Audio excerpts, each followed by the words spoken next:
Si Cheska. Andun sa kwarto, she's still upset sa nangyari. Love, sorry kung nasigawan ko si Cheska, ha? Nabigla lang kasi ako nung nakita ko kung ano yung pinapagawa niya kay Mamita na nahihirapan si Mamita. Wala yun. Alam mo, inaalalayan lang niya si Mamita mag-recover.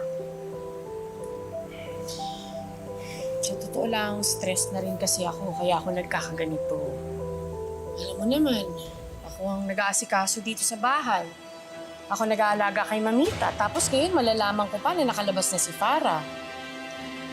Huwag ka mag-aalala dun. Kahit na nakalaya na siya, wala siya magagawa, hindi siya makakalapit sa atin, hindi niya tayo masasaktan. Subukan lang niya. Ibabalik ko siya sa kulungan. Love, huwag natin hayaang sirain niya ulit ang buhay natin. Sana mas maging matibay pa yung pagsasama natin bilang mag-asawa. Ano man ang mangyari, huwag tayong bibitaw. Love, hindi mangyayari yun. Mahal na mahal kita.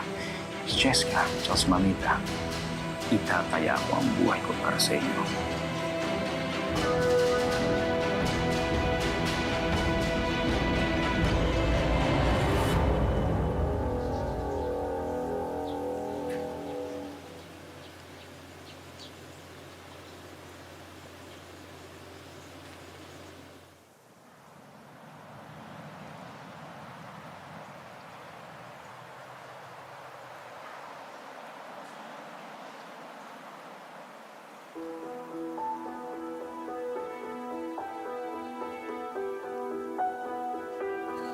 Bro, hindi pa tayo makikilala ni Isaac.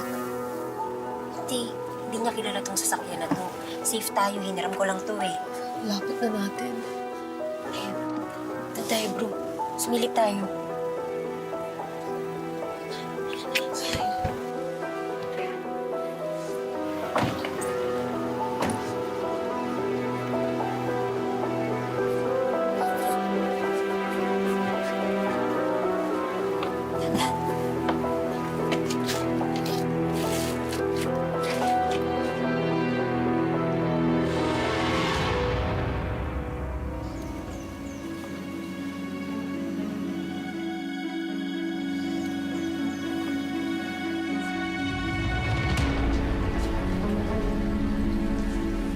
Hi, baby.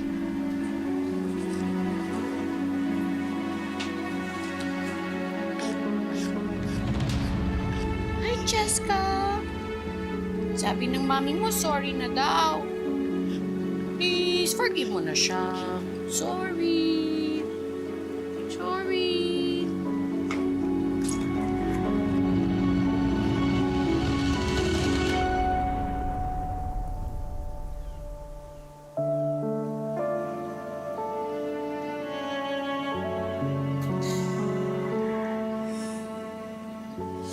Sorry, Cheska, ha? Marami lang kasi iniisip si mami.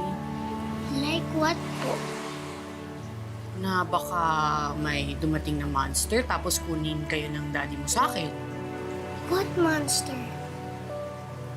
Parang si Tita Farah mo. Di ba monster siya?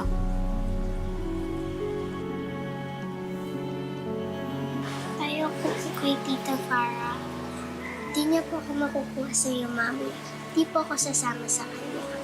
I only love you, Mami. Daddy and Mamita.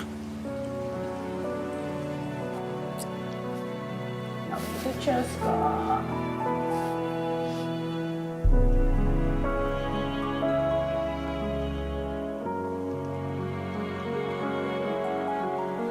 Hoy, bati na sila.